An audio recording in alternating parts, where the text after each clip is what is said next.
Cannonball. Been like this all day. Did you rub my land? 1,000 generations to the Nina. Here we go. Hi, Samir. How are you, sir? Hey, Mike. I'm good. How are you? I'm good, thanks. I'm good. I'm really excited to talk about this film, but first and foremost, this is almost a 40-year-old story at this point. I'm curious, what did you find interesting about this kind of, I don't know, underdog story that you felt would resonate with today's audiences? I think it has to do with the American dream. Like nowadays, it's about going viral on TikTok and getting cryptocurrency, but that was the original, like going viral.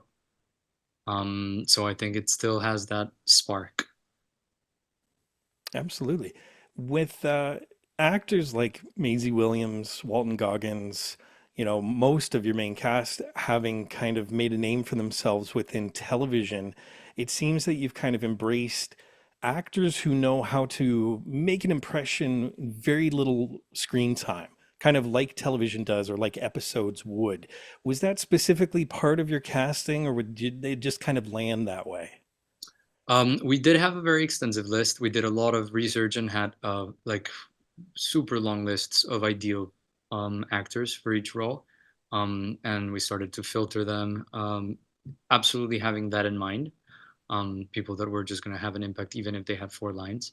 But then we also got really lucky because we were one of the only productions that had a SAG waiver during the strike because we were an independently financed, and we were just very, very small. So we were able to get a waiver at the time, and that's when we really were able to shoot for our top choices for each of them. Sorry, can I get you to this was on my end, I'm sure. You're just a little glitchy at the end. You said we were able to get a waiver, and then I lost you for about 10 seconds there. Yeah, we got really lucky because we were able to get a waiver from SAG um, during the strike. So we were one of the few movies that were shooting during the actor strike because we were an independent movie. We had no association with any of the studios, independently financed. So when that happened, we were able to shoot for the top of our lists, and we were able to get most of them. When you're a director, or even a director of photography, and you're creating a film that represents a different platform, whether it's television or theater, you seemingly have two choices. And this is just my opinion, but you can either embrace kind of the limitations of the platform that you're presenting. So, for instance, with this film, you could have made the shots seem more like a television show, or you can kind of step back a little and you can kind of make the film seem more cinematic and distance yourself from the show. I kind of noticed that you and Pablo's approach seemed to be kind of the latter. Were you at any time either curious, or were you successful in terms of creating television-like shots within the film to kind of relate to that medium? Totally, yeah. So every time we cut to the 4:3 footage, which was the TV footage, Mhm. we it was very strategically placed, like that was written in the script. And for that footage, we were lucky enough to find a 1983 tube camera that we were actually able to shoot with it. So we only had one instead of three, but we were able to match the other two after in post to the original one. But because we had that original footage for the 4:3s, every time we see that TV footage, like the taped stuff, we said, okay, if that's going to be very rigid and it's going to be covered like a TV show, which is a 3-cam setup, then our cinematic camera needs to be completely different. So that's why we decided to go for a very cinematic approach for those. That was great. That's a really good balance. Absolutely. The real life story and the film are obviously two very different entities. And I noticed that, and this may just be my opinion, there's kind of an inherent cynicism surrounding a lot of the characters, perhaps other than Brian Garrity's character, who seems to be purely optimistic.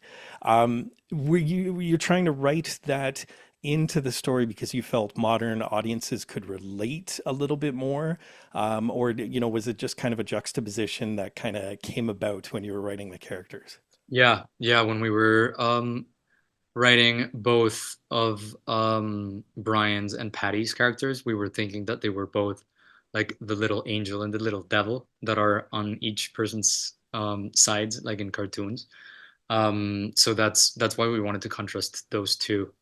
Um, and yeah, and then have Michael right in between both of them, like because we wanted him to be always in that gray zone in which you don't know if you should be rooting for him or if you should feel sad for him. And by having those two and him in the middle, we were able to create that balance. Can you reveal what you were able to research when you were obviously researching this real life story? Because some of the obstacles that were thrown Michael's way, especially from the studio executives and everything like that, seem like it's a little Hollywood. Like it's one of those things that it's almost too crazy to be true. How much of that what actually happened when he was winning all this money? Yeah, so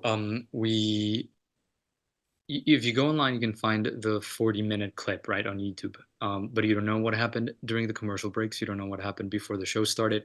You don't know what happened during the audition or after the show ended. So that's where we came in. But most importantly, we didn't know what was going on in the control room, right? Which is like what gives drama to the movie, and and they become the antagonists. So we were lucky enough that we had Bill Carruthers Jr., who's the son of the creator of the show, to be our creative consultant in the movie, and he would tell us a little bit about what he was there actually on the audition room when Michael auditioned, and he gave us the detail of the plate that he brings in. That was a real thing that happened. And yeah, when we were writing the control room, we would go to him a lot just to try to get a sense of what was actually happening up there during that day. So a lot of it is true, but yeah, some of the techniques and tactics I'm not going to reveal much because I don't want to spoil anything. Were dramatized. Okay. Yeah. Okay. No, but I love that because that made the story, infinitely more interesting. And like you said, it kind of crosses the boundary of what's believable and what's not believable, and that cynicism and that optimism at the same time. So I really enjoyed that. Well, last question, kind of a lowball one, but why do you think you kind of talked about it in the American Dream, but what do you think game shows like this have really faded away in the last 40 years?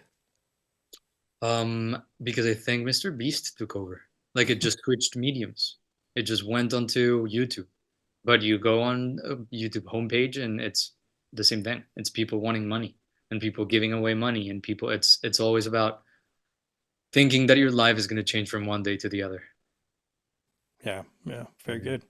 Well, Samir, thank you so much for your time. I appreciate it, and best of luck with the film. Thank you, Mike. Thank you for taking the time.